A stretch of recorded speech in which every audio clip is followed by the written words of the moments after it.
They laughed when he entered the room, whispered jokes, silent smirks, and eyes that said, "You don't belong here." He wore the same uniform, carried the same badge, but to them, his skin color was the only thing that stood out. They didn't know who he really was. In a few moments, the man they mocked would hold more power than any of them, and their laughter would die in silence. This isn't just a story about rank or revenge. It's about respect, justice, and the moment truth walked through the front door. This is how everything changed. For years, Marcus Hill had worn the uniform with pride. He wasn't born into privilege. Every stripe on his sleeve was earned through nights of patrol, moments of danger, and a lifetime of discipline. But behind every promotion, he had learned one truth. Some doors in law enforcement didn't open easily for men like him. When he applied for the position of police chief in Ridgefield County, no one thought he'd stand a chance. Not there. Not in a department where every leadership portrait on the wall looked nothing like him. But Marcus didn't need their approval. He had earned the governor's trust, and his appointment was already signed and sealed. Before taking office, he decided to make an unannounced visit to his new precinct, not as the chief, but as an ordinary officer. He wanted to see the real faces behind the badges, the unfiltered truth of what kind of men he was about to lead. That morning, he walked into the precinct's old training warehouse wearing a crisp blue shirt and calm confidence. But the moment he stepped through the door, the air shifted. Laughter faded, eyes rolled, and one officer, tall, red-faced and wearing authority-like armor, looked him up and down before saying, "Who let the rookie in blue play dress-up?" Marcus just smiled. He didn't say a word, because soon those same men would be standing at attention, waiting for him to speak. The warehouse echoed with the sharp rhythm of boots against concrete. 4 officers stood in formation. Their commander, Sergeant Cole, pacing in front of them like a drill instructor who owned the ground he walked on. When Marcus entered, the sergeant barely looked up. "You're late," he barked, voice rough with authority. Marcus straightened his posture. "Wasn't aware I was on your schedule, sir." That earned a chuckle from the men behind him. Cole stepped closer, his breath thick with arrogance. "Listen here, rookie. Around here, we earn our stripes. You don't just show up in your Sunday best and pretend you're one of us." Marcus stayed silent, his calmness unsettling. In his mind, he wasn't just observing, he was studying. The tone, the pride, the hidden hostility, these were the same attitudes he'd sworn to change the day he took this job. The sergeant pointed toward a set of crates stacked near the wall. "Get those moved to the side. Make yourself useful." The laughter rose again. Marcus placed his briefcase down, removed his jacket, and began moving the crates one by one.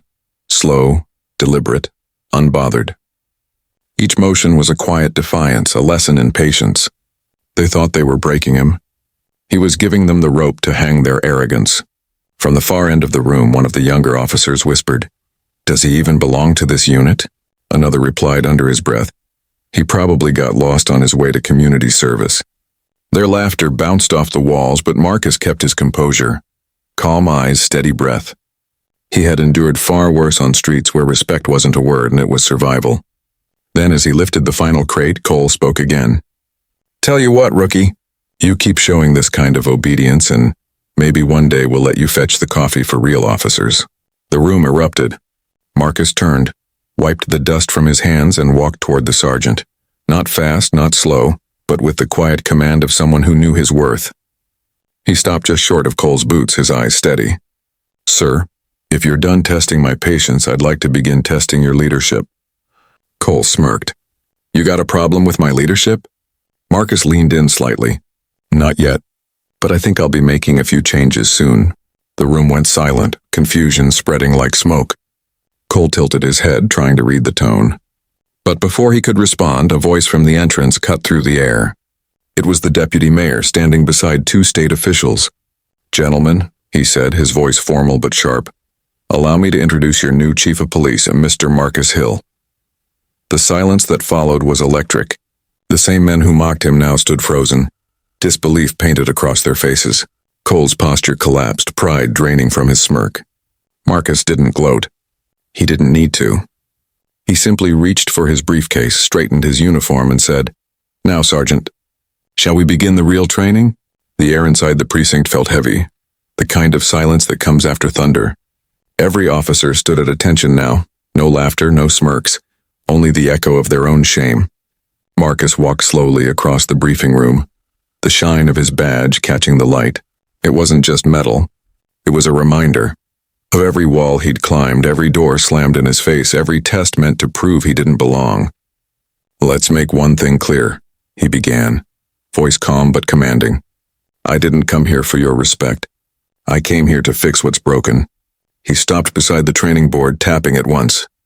"You think this badge makes you untouchable. You think the uniform hides the hate. But I've seen men like you.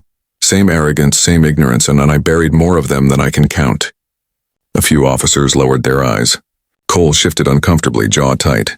Marcus turned toward him. "Sergeant Cole, earlier today you tested my patience. But it's not my patience you should worry about. It's the people outside these walls.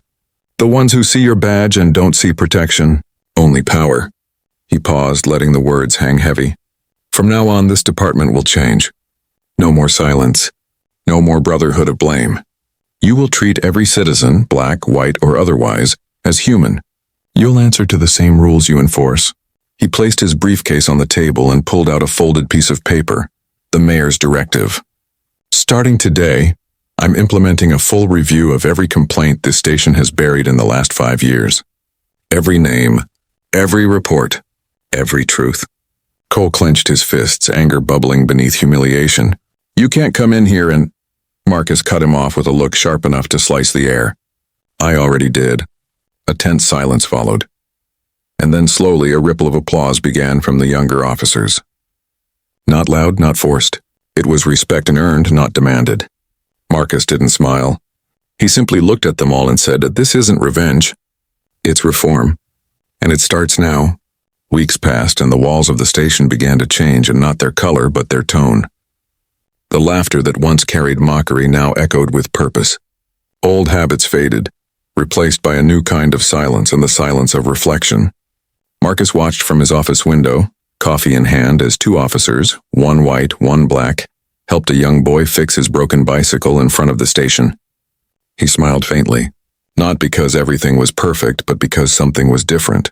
For the first time, progress didn't feel like a speech, and it felt real. Inside his office, the old Sergeant Cole knocked on the door. He entered slowly, hat in hand. His face carried humility, the kind that only comes after truth hits harder than pride ever could. "Chief," he said quietly, "I just wanted to say I was wrong." Marcus didn't respond right away. He looked at the man for a long moment, then nodded. "Change doesn't start with apologies, Sergeant. It starts with doing better."